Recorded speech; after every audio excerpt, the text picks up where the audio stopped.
누구나 저마다의 자리가 있습니다. 삶의 자리가 있고 또 가면 어디에 앉아야 할지 그것도 봅니다. 교회 딱 들어오시면 어디에 앉을까부터 고민하지 않으십니까? 티켓이 있는 것도 아니고 좌석표가 있는 것도 아니고, 근데 저마다 자기가 앉는 자리가 있습니다. 어떤 분은 목사님 저는 그 자리에 꼭 앉아야 은혜를 받는다는 겁니다. 그러니까 설교를 어떻게 하든 그건 상관없고 그냥 그 자리에 앉아야 은혜를 받는다는 겁니다. 그럴 수 있습니다. 제가 지난 주간에 세상에서 가장 억울한 곰이라고 하는 제목의 기사를 봤는데, 잠깐 보세요. 누가 봐도 북극곰처럼, 이게 털갈이 아니라서 그렇지 누가 봐도 북극곰 같은 흰색 그레즐리 베이라고 합니다. 이게 우리가 아는 연어 잡아먹고 하는 북미에 사는 큰 곰인데, 이게 알비노, 그래서 이렇게 약간 흰 털이 나는 거예요. 근데 어떤 사람이 이걸 보고 아니 왜 북극곰이 여기 있냐, 그래서 동물보호단체에서 지구온난화로 북극곰이 여기까지 왔나 보다, 그래서 얘를 잡아다가 북극으로 이송을 해줬대요.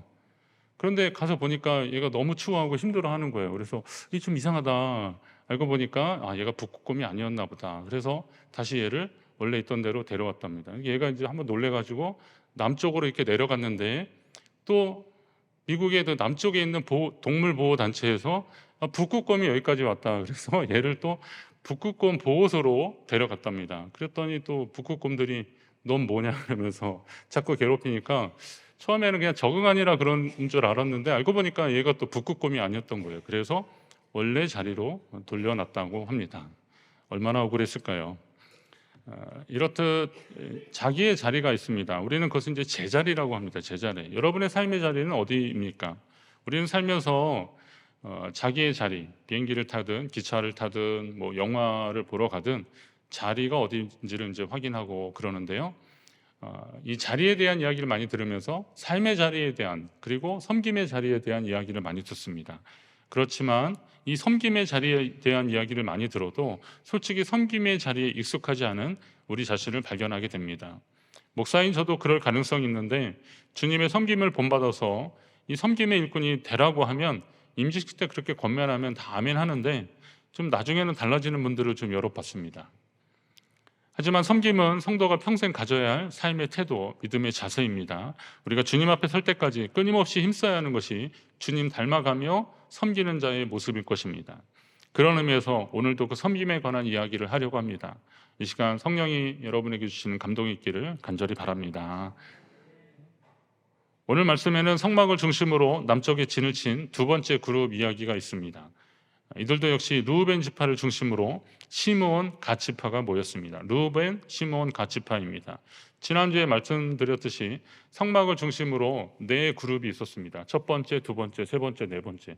그래서 그러니까 유다 지파를 중심으로 한 첫 번째 그룹이 있었고, 이제 르우벤 지파를 중심으로 한 두 번째 그룹이 있습니다.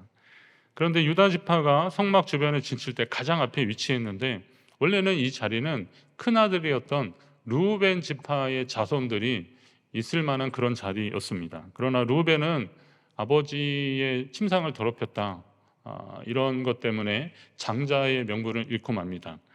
르우벤 지파로서는 참 아쉬운 대목입니다. 만약 그가 행동에 유의했다면 아브라함과 이삭, 야곱으로 이어지는 이 믿음의 가문을 잇는 장자가 되었을 것입니다. 사람들은 이럴 때 그런 얘기를 하는 거죠. 자기의 자리를 빼앗겼다. 르우벤이 유다에게 자기의 자리를 빼앗겼다. 그러나 르우벤은 빼앗긴 것이 아닙니다. 자기에게 주어진 기회를 얻지 못한 것입니다. 야곱의 형 에서도 마찬가지입니다. 그는 동생에게 장자의 축복을 빼앗긴 것이 아닙니다. 그에게 주어진 축복권을 스스로 내친 것입니다.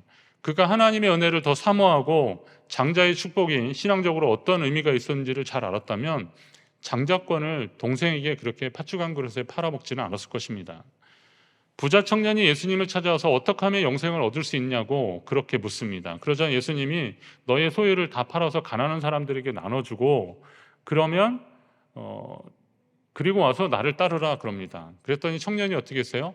재물이 많음으로 말씀을 듣고 근심하며 가니라 그랬습니다.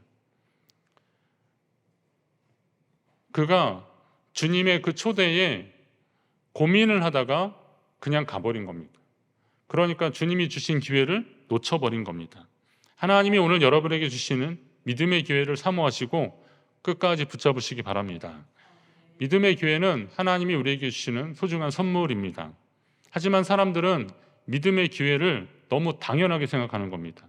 믿음의 기회를 당연하게 생각하는 이유 중에 하나가 뭐냐면 이것이 계속 될 것이라고 생각하기 때문에 그렇습니다. 지금 아니면 다음에 또 주시겠지, 또 주시겠지. 그런데 우리가 기억해야 되는 게 뭐냐면 하나님은 영원하시지만 우리는 영원하지 않기 때문에 하나님 주시는 이 믿음의 기회를 지금 붙잡아야 한다는 겁니다. 시온성가대 찬양 감사하게 했는데요. 제가 가끔 그런 걸 봅니다. 저도 뭐 10대, 20대 때 특별히 이제 합창하고 노래하러 어디 뭐 춘천 중앙교회도 왔다 그랬잖아요. 제가 이렇게 오고 그랬었는데 그때하고 지금하고 목소리는 더 굵어졌는데 누구는 더 멋있어졌다고 그럽니다. 그런데 중요한 거는 뭐냐면 노래는 그때같이 못한다는 겁니다. 호흡이 안 됩니다. 호흡이. 노래하시는 분들은 아시겠지만 이 호흡을 끝까지 끌고 가는 게 이게 쉽지 않습니다. 그냥 이렇게 대중 찬양으로 이렇게 같이 들으면 모르는데 유튜브로 이렇게 그 노래만 살짝 들으면요 진짜 얼굴이 화끈거립니다. 아 이제 틀렸다. 나 노래하면 안 되겠다. 이런 생각이 드는 겁니다. 그건 뭐냐면 우리가 영원하지 않기 때문에 그렇습니다. 그럼 하나님이 우리에게 노래를 한다는 것은 발성, 그냥 소리만 잘 내는 것이 아니라 들심과 날심을 통해서 조절을 해서 할 수 있는 그런 능력도 그 연령에 맞게 주시는 건데 그때 하나님을 찬양하는 겁니다. 그런데 그렇다고 해서 나이가 많다고 해서 낙심하거나 그럴 건 없습니다. 같이 부르면 되는 겁니다. 내가 좀 힘들어도 옆에 있는 사람이 같이 불러주면 우리는 그 찬양을 함께 할 수 있는 겁니다. 호흡이 있는 자마다 여호와를 찬양하라 그랬습니다. 우리의 호흡이 끝나는 순간까지 여호와를 찬양하기를 주의 이름으로 축원합니다. 자, 하나님이 우리에게 주신 기회들이거든요. 내가 숨을 쉬면서 소리를 내면서 하나님을 찬양할 수 있는 기회입니다. 시온성가대원들은 특별히 하나님이 주신 기회를 끝까지 잘 잡고 하나님을 끝까지 최선을 다해서 찬양하시기를 바랍니다. 그리고 회중 찬양할 때도 마찬가지입니다. 누가 잘 부른다고 해서 그냥 대충 부르지 마시고 여러분들도 크게 최선을 다해서 찬양을 하십시오. 누가 불러주겠지 그러지 마시고 끝까지 여러분의 소리를 내서 하나님을 찬양하려고 노력을 하십시오. 영원한 것은 하나님이시지 우리가 영원하지 않잖아요. 우리가 그 하나님의 영원에 잇대어서 그걸 기대어서 하나님이 우리에게 기회를 영원히 주실 것이라고 생각하면 착각입니다. 오늘 내게 주시는 기회를 붙잡으셔야 됩니다. 전도서에 보면 범사에 기한이 있고 천하만사에 다 때가 있다 그랬습니다. 죽을 때가 있고 심을 때가 있고 심은 것을 뽑을 때가 있다 그랬어요. 그것을 거둘 때가 있다는 겁니다. 모든 것이 이렇게 때가 있다면 하나님이 우리에게 기회 주셨을 때 그걸 붙잡아야 되는 겁니다. 사도 바울은 하나님이 주신 믿음의 기회를 잘 붙잡고 실천한 사람 중에 하나입니다. 빌립보서 1장에 보면 나의 간절한 기대와 소망을 따라 아무 일에든지 부끄러워하지 아니하고 지금도 전과 같이 온전히 담대하여 살든지 죽든지, 그러니까 살든지 죽든지 내 몸에서 그리스도가 존귀하게 되게 하는 것, 그게 자기의 소원이라는 거예요. 살든지 죽든지. 이는 내게 사는 것이 그리스도니 죽는 것도 유익함이라 그러면서 내가 그리스도와 함께 십자가에 못 박혔다라고 하는 이 말의 연장을 계속하고 있는 겁니다. 이처럼 성도는 살든지 죽든지 우리를 통해서 그리스도께서 존귀 여김을 받게 되는 삶, 이것을 우리는 실천해야 됩니다. 그리고 이왕이면 우리에게 시간이 주어졌을 때, 기회가 주어졌을 때 헌신하고 충성한다면 얼마나 더 영광이겠습니까? 마트에 가면 우유나 이런 유제품 살 때 유통기한 보시지 않습니까? 요령이 있습니다. 저 안쪽 거는 좀 오래돼 있잖아요. 그래서 그거 먹는데 제가 뭐 일주일에 마트를 한 두세 번씩 가는 사람이라면 뭐 내일 모레 있는 것도 먹겠지만 한 달에 한 두 번 가기 때문에 좀 오래 있는 거 먹어야 되거든요. 제가 그걸 보면서 그런 마음이 드는 거죠. 우유 하나 살 때도 유통기한 보는데 하나님이 내게 믿음의 기회 주셨는데 나는 이게 왜 영원할 것이라고 생각하는가. 오늘 여러분에게 주신 기회를 소중히 여기시고요. 믿음으로 최선을 다하시기를 간절히 바랍니다. 그리고 이제 시므온 갓지파가 그 진영에 함께 있었다 그랬습니다. 시므온 지파의 조상 시므온은 야곱의 둘째 아들이었지만 역시 장자의 명분을 얻지 못했습니다. 세겜 사람들과 약속을 어기고 레위와 함께 쫓아가서 그들을 죽인 일 때문에 아버지로부터 책망을 받았습니다. 그런데 시므온의 입장에서는 좀 억울할 만하기도 합니다. 여동생 디나가 성폭행을 당했는데 오빠 입장에서 이걸 그냥 놔두기는 그냥 있을 수 없었던 겁니다. 그 야곱의 아내 중에서 레아가 낳은 아들들이 있어요. 그러니까 르우벤, 시몬, 레위, 유다 이렇게 쭉 이렇게 내려가는데, 그리고 좀 텀을 두고 나중에 디나를 낳습니다. 그러니까 이게 같은 어머니에게서 난 형제입니다. 그러니까 다른 12형제들 중에서도 디나를 바라보는 다른 오빠들하고는 좀 다른 거거든요. 그런데 그 디나가 그런 일을 당했으니 너무 화가 난 거죠. 그래서 이 세겜 놈들을 내가 가만두지 못하겠다. 분노를 이기지 못하고 그 쫓아가서 다 죽여버리고 만 겁니다.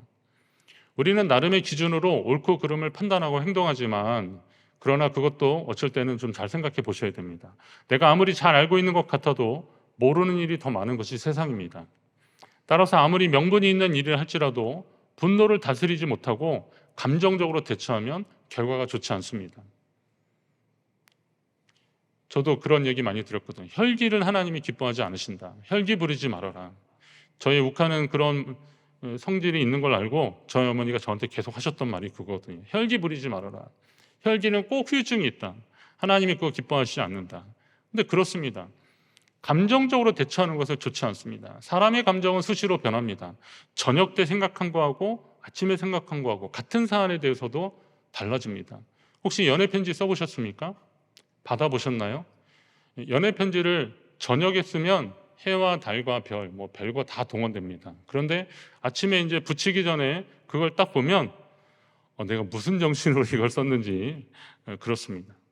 저녁의 감성과 아침의 감성이 다르거든요. 똑같은 사람도 그렇습니다. 그렇다면 오늘 우리가 또 같은 이야기를 누구를 통해서 듣느냐에 따라서 인식도 달라집니다.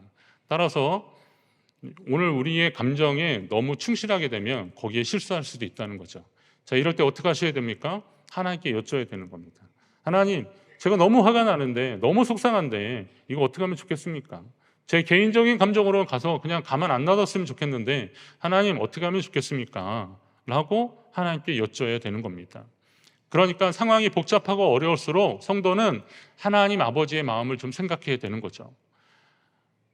잠언에 보면 내 말을 내 마음에 두라, 내 명령을 지키라, 그리하면 살리라 라고 말씀하셨습니다. 내 말을 내 마음에 두라 그랬어요. 하나님의 말을 내 마음에 두라. 이것은 오늘 평소에 우리가 하나님의 말씀을 묵상하고 그 말씀대로 살아가는 태도를 말하는 겁니다. 여러분, 기도 많이 하면 하나님이 알려주시는 것 같죠? 기도 많이 하면 하나님이 다 응답하시는 것 같죠? 그러나 기도하기 전에 꼭 하나님의 말씀을 좀 보셔야 됩니다. 평소에 하나님의 말씀을 보셔야 기도할 때 하나님께로부터 응답도 받는 겁니다. 기도만 많이 했다고 해서 사람들은 내가 기도를 많이 했으니까 이것이 하나님의 뜻일 것이라고 그렇게 착각합니다. 하나님의 말씀에 근거하지 않은 기도와 응답은 그건 하나님 뜻이 아니라고 보는 것이 확실합니다. 그건 내 감정에 치우친 겁니다. 내가 마음이 너무 강해서 그쪽에 너무 쏠려서 하나님 앞에 기도하면서 자꾸 그쪽 이야기를 하는 거죠. 그러면서 드는 마음이 하나님이 주시는 마음일 거라 생각하는 겁니다. 물론 하나님이 그렇게 강권적으로 특별하게 역사하실 수도 있겠죠. 그러나 우리가 생각해야 되는 것은 뭐냐면 평소에 하나님의 말씀을 꾸준히 묵상하시고 말씀 가운데 살려고 노력을 하셔야 되는 겁니다. 그래야 하나님이 그가 기도할 때에 그 하나님이 주셨던 말씀을 통해서 감동을 주시는 거죠.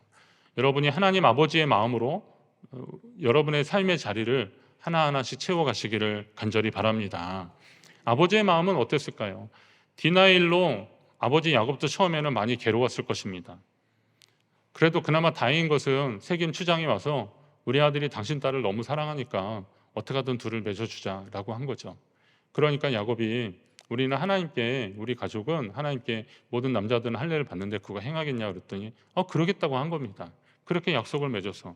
그러니까 상처받은 딸이 그래도 시집가서 잘 살기를 원하는 것이 그게 아버지의 마음이었기 때문에 지금 너무 화가 나고 속상하고 그리고 마음 상하는 일이었지만 그래도 아버지는 이 상황을 어떻게든 진행하려고 했던 거였는데 이 시몬이나 레위 같은 이 아들들은 아버지의 마음을 몰랐던 거예요. 그래서 가서 세겜 사람들을 다 죽여버리고 만 것입니다. 오늘 우리도 그렇다면 하나님 아버지의 마음을 자꾸 여쭙고 또 생각해야 됩니다. 원죄는 생각의 게으름이다 이런 말이 있습니다. 한 번만 더 생각했으면 되는데 생각하지 않고 그냥 행하면서 선악과 따먹고 그런 거죠. 자, 원죄는 생각의 게으름이다. 그렇다면 오늘 우리가 조금만 한 번 더 생각하면 하나님 아버지의 마음을 알 수 있는 겁니다. 하나님의 일을 묵상하는 자, 하나님의 말씀을 묵상하는 자들은 날마다 하나님의 마음을 새길 수 있습니다. 여러분이 그런 성도 되시기를 간절히 바랍니다. 시므온과 갓지파가 있다 그랬는데 사람은 이름대로 사는 것 같습니다. 갓지파는 참 용맹스러웠습니다. 갓이라고 하는 이름의 뜻이 추격하다 이런 뜻을 가지고 있는데 적을 용맹스럽게 추격해서 섬멸하는 것이 갓지파의 임무였고 그들은 그 이름에 맞는 삶을 살았습니다. 훗날 모세가 이제 모세에게 이 요단 동편의 그 땅을 그 르우벤, 갓, 므낫세 반 지파 이 사람들이 와서 이 땅을 우리에게 달라 그러잖아요. 모압 땅이 좀 괜찮아 보였거든요. 이 땅을 달라고 요청을 하는데 거기에 이제 갓지파도 들어간 거죠. 그러면서 얘기를 합니다. 대신에 우리는 이 땅을 가졌다고 차지했다고 안주하지 않고 우리 백성이 가나안 요단을 건너가서 가나안 사람들과 싸울 때 선봉에 서겠다, 최선을 다하겠다 그렇게 약속을 합니다. 실제로 또 그렇게 했습니다. 하나님의 일에도 이렇게 앞서가는 사람이 좀 필요합니다. 앞장서는 사람이 좀 필요합니다. 끝까지 최선을 다하는 사람이 필요합니다. 아놀드 토인비가 역사의 연구라는 그런 역작을 썼는데 거기에 보면 인류 문명을 이렇게 문명에 따라서 이제 한 21개인가 이렇게 나누고요. 그리고 그 발전 과정을 연구한 겁니다. 근데 그런 과정에서 그 발전된 문명의 공통점이 있더라는 거죠. 그건 뭐냐면 어디 타성에 젖지 않고 상황에 안주하지 않고 이 상황을 극복하려고 하는 어떤 변화에 대응해서 적극적으로 움직이는 소수가 있었다는 겁니다. 이런 소수들에 의해서 역사가 발전됐고 문명이 발전됐다는 거죠. 그래서 그런 사람들을 이제 창조적 소수라고 그렇게 표현한 겁니다. 이 창조적 소수는 적극적인 사고방식의 소유자이고 도전적이며 진취적인 사람들입니다. 또 도덕성도 있습니다. 높은 이상을 가진 이 창조적 소수가 자신을 희생할 때 그 나라와 민족이 발전했다는 겁니다. 그러나 이 창조적 소수가 지배적 소수가 되면 그 나라와 민족은 그냥 망하는 겁니다. 그렇기 때문에 창조적 소수는 역사를 만들어가는 사람입니다. 그런 의미에서 갓지파 같은 그렇게 뒤로 물러서지 않고 진격하는 사람들, 추격하는 사람들, 이런 사람들에 의해서 하나님 나라가 이루어지는 겁니다. 오늘날에도 이러한 믿음을 가진 창조적 소수가 필요합니다. 그 사람은 적극적인 삶의 자세를 가진 사람이고요. 미래 지향적으로 나가는 사람들입니다. 여기서 미래라고 하는 것은 하나님 나라를 의미합니다. 여러분이 그 창조적 소수가 되어서 하나님이 일하실 때 쓰임 받으시기를 간절히 바랍니다. 자, 하나님은 르우벤 지파를 두 번째 그룹의 대표 지파로 삼으셨다 그랬습니다. 르우벤 지파를 대표 지파로 삼으신 이유가 뭘까? 저도 이제 생각을 해봤어요. 여기 보면 지파 수가 많은 것도 아닙니다. 르우벤 지파는 그 뒤에 보면 갓 지파 수보다 적었어요. 전체 수를 세보니까. 그런데로 르우벤 지파를 굳이 대표 지파로 세우셨던 이유는 뭘까? 그들은 남쪽에 진을 쳤다고 했습니다. 남쪽이라면 동쪽을 향해서 가고 있는 이스라엘 백성들이니까 그 진영 한번 보실래요? 그러면 동쪽을 향해서 가고 있기 때문에 1대가 유다 지파를 중심으로 했고 2대가 르우벤 지파가 남쪽으로 했는데 이게 이렇게 가고 있기 때문에 사실 오른쪽에 있는 사람들입니다. 근데 히브리인들은 이 오른쪽을 굉장히 중요하게 여겼습니다. 이게 만약에 일종의 이제 권능과 영광의 상징으로 봤던 겁니다.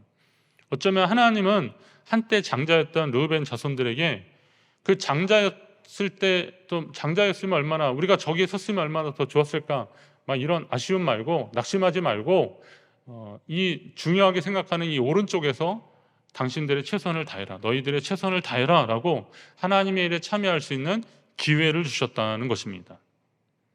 이게 하나님이 하시는 방법입니다. 사람들은 대개 자기 식구들보다 다른 사람들에게 친절을 합니다. 우리 집도 그렇습니다.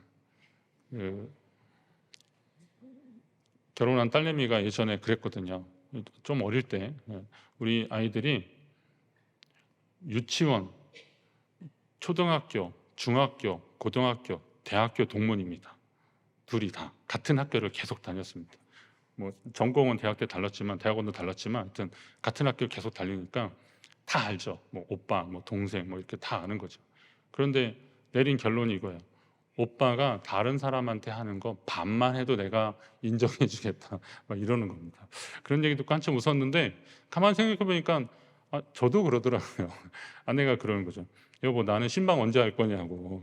당신 신방 가면 뭐 좋은 얘기 해주고 권면해주고 기도해 주는데 왜 나한테는 그런 신방 안 해주냐고. 제가 좀 미안한 마음이 있죠. 근데 여러분, 이게 이제 다른 사람에 대한 배려의 차원이긴 한데, 집안 분들은 좀 섭섭할지 모르시겠지만 그게 우리 사회가 지금까지 계속 진행되는 과정 속에서 자연스럽게 터득한 어떤 습성과 같은 것입니다. 다른 사람을 좀 배려해주고 나를 좀 양보하는 거, 그래야 이 사회가 발전적으로 나아갈 수 있었기 때문에 그것이 계속 학습된 겁니다. 그러니까 그런 마음을 가진 사람들에 의해서 사회가 발전이 되는 거죠. 물론 그렇다고 해서 식구들에게 함부로 해도 된다는 말은 절대 아닙니다. 고린도 교회에 그런 갈등이 있었습니다. 바울이 쓴 편지에 보니까 그들이 만찬을 했는데 어떤 사람들은 많이 갖다 먹고 어떤 사람들은 잘 못 먹은 거죠. 그리고 또 그 포도주를 마셨는데 누구는 너무 먹어서 막 술이 취했고 어떤 사람은 못 먹는 상황이 벌어진 겁니다. 이 초대교회는 이렇게 건물의 교회가 아니라 가정이나 이런 데 모였기 때문에 각자 이제 열심히 일하고 온 사람들이 많았어. 그러면 상대적으로 시간이 좀 여유가 있는 사람들은 음식도 만들고 그래서 그 회합 장소로 다 모이게 된 겁니다. 근데 남의 집에 하인이나 이 종으로 있었던 사람들은 간신히 그냥 씻고 나왔겠습니까? 예배 시간에 맞춰서 간신히 도착할 정도인데 이 예배를 마치고 이제 애찬을 나누는데 음식 만들어 온 사람은 이거 내가 만든 건데 한번 먹어보라고 그러면서 막 해줬겠죠. 막 나눠주고 막 그랬을 겁니다. 그런데 그렇지 못한 사람들은 일종의 이제 자격지심도 있고 미안한 마음도 있고 그러니까 적극적으로 그 애찬을 나누는데 참여하지 못했던 겁니다. 바울이 그런 이야기를 하는 겁니다. 어떤 사람은 시장하고 그러니까 먼저 갖다 먹은 것 때문에 어떤 사람은 시장하고 어떤 사람은 취함이라 너희가 먹고 마실 집이 없느냐 너희가 하나님의 교회를 업신여기고 빈궁한 자들을 부끄럽게 했다. 고린도 교회에다가 이렇게 책망하고 있는 건데 이게 바로 그런 얘기인 거죠. 그런 자격지심 때문에 감히 손을 내밀지 못하는 사람들을 부끄럽게 했다는 거예요. 배려심이 없어서 그들을 부끄럽게 했다는 거예요.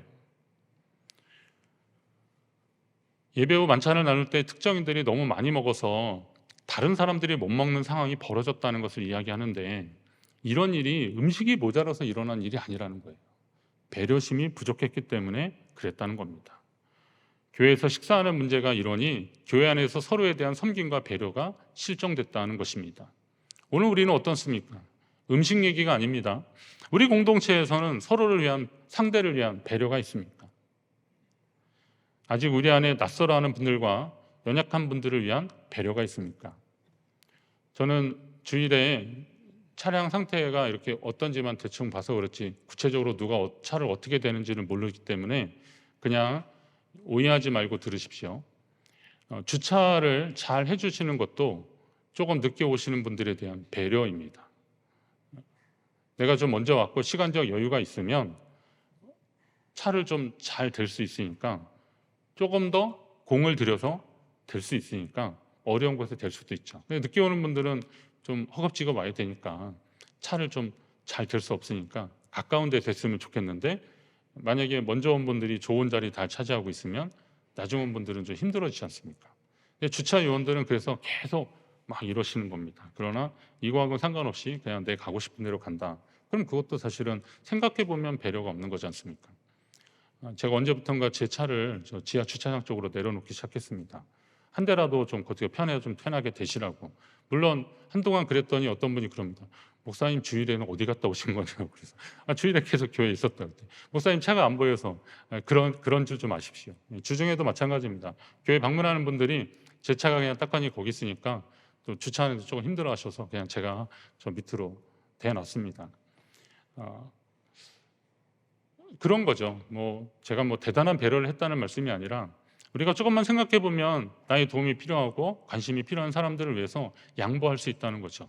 제가 거기 가려면 좀 돌아 내려가야 되고 차 빼려면 좀 수고할 수 있지만 제가 만약에 그런 걸로 인해서 누군가 좀 편안해진다면 저는 얼마든지 그런 수고를 감수할 수 있다는 겁니다. 교회가 그런 것 아니겠습니까? 로마서 15장에 보니까 믿음이 강한 우리는 마땅히 믿음이 약한 자의 약점을 담당하고 자기를 기쁘게 하지 아니할 것이라 그랬습니다. 믿음이 강한 사람이 약한 사람의 약점을 가지고 자기를 위한 기회나 기쁨으로 삼지 말고 오히려 그것을 섬김의 기회로 삼고 배려하는 계기로 삼으라라는 겁니다. 오늘 우리 안에 이런 실천이 많아지기를 주의 이름으로 축원합니다. 오늘 말씀을 통해서 주시는 깨달음이 있습니다. 세상에는 1등만 기억하지만 하나님은 1등이 아니라 최선을 다하는 사람들을 찾고 계십니다. 저는 솔직히 달리기 빼놓고 1등한 것이 거의 없습니다. 공부도 꼭 이상하게 우리 반에 저보다 공부 잘하는 애들이 꼭 한둘은 꼭 있더라고요. 1등을 해본 적이 없습니다. 달리기는 제가 순발력이 좀 있어서 열심히 달려서 100m, 오래 달리기는 못하고요. 하여튼 100m 정도는 이렇게 선착순 하면 첫 번째, 두 번째로 다녀오고 그랬는데, 근데 세상은 1등을 많이 기억하지 않습니까? 그런데 하나님은 1등이 아니라 최선을 다하는 사람들을 찾고 계신다. 저는 그런 마음을 하나님이 제게 주셔서 저도 그렇게 한번 해보려고 하는 거죠. 1등이 아니더라도 하나님 제게 주신 달란트를 가지고 최선을 다하는 것이 저의 몫이다라는 거죠. 주인이 종들에게 각자의 몫으로 다르게 달란트를 준 것처럼 하나님은 우리 모두에게 똑같이 주지는 않으셨습니다. 세상은 얼마나 많이, 얼마나 크게 성공했는지를 강조하지만 우리 인생의 주인 되시는 하나님은 우리가 얼마나 최선을 다했는지를 그걸 보시는 겁니다. 성경을 잘 보시면요, 주님은 부족한 종은 품어주셨는데 게으른 종은, 이 약하고 게으른 종은 이렇게 혼내시더라고요. 게으른 사람은 혼내시더라고요. 부족한 사람은 그래 애썼다, 부족하면 주님이 그냥 채워주시기도 하고 그러는데 게으른 사람은 책망하시더라고요. 그럼 어떻게 해야 되겠습니까? 오늘 우리가 주님께 최선을 다하는 사람의 공통점은 최선을 다하는 사람들, 성실한 사람들인데 이 섬김과 배려의 마음을 가진 사람들입니다. 섬김의 사람들은 1등을 하기가 어렵습니다. 남들 좀 돌아보고 그러면 어디 이렇게 산에나 등산 이렇게 가다 보면 막 체력 좋아서 앞으로 쭉쭉 치고 나가는 분이 있고, 어떤 분은 그냥 누구 좀 힘들면 가방도 들어주고 또 뒤에서 밀어주고 물도 꺼내주고 막 그런 분들이 있거든요. 이런 분은 1등으로 가기는 어려워요. 그렇지만 그분 옆에는 함께하는 분이 있는 겁니다. 교회 공동체는 바로 그런 것이죠. 저는 우리 교회가 춘천에서 1등하는 교회 되는 거 뭘로 1등하면 좋을까요? 저는 그런 것보다 하나님 앞에 행복하게 예배하는 교회였으면 좋겠다, 이런 마음이 있습니다. 꼭 1등은 하는 사람이 누가 그러더라고요. 야, 어차피 1등은 한 명이니까 뭐 그것 때문에 목숨 거냐 이거죠. 꼭 1등 아니더라도 나머지를 행복하면 좋겠다는 거죠. 섬김으로 배려로 행복하면 더 좋겠다는 것입니다.